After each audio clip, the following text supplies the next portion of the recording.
as somebody who negotiates with various stakeholders in AI development and deployment, what are some of the challenges that you faced while negotiating between government and other stakeholders? Every stakeholder has their own share of objectives to achieve. Their visions is going to be disparate.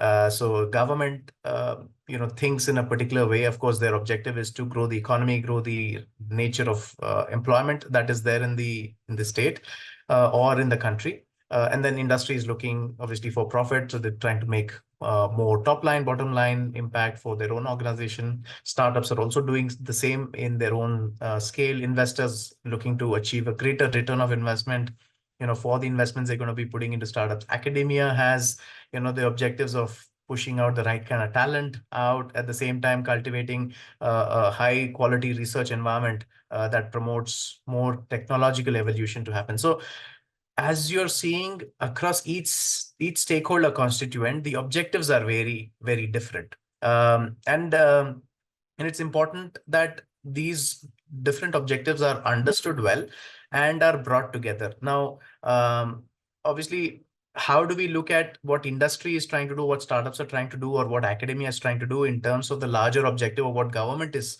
trying to achieve, is something that needs to be understood, and which is really where a whole lot of policy making efforts are taken up by the government to make sure that there is alignment, with these objectives. But at the same time, policy being policy, it's important to understand ways in which, this policy is brought closer to the ground, closer to reality.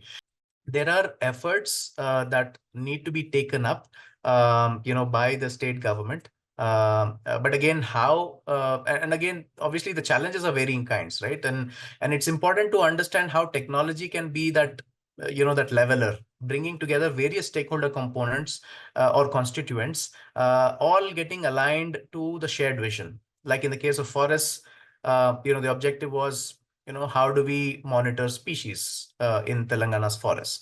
Government is interested, but it can't do it on its own.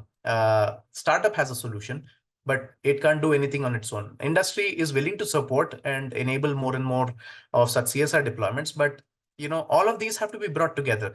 And governments, tend to face these kind of challenges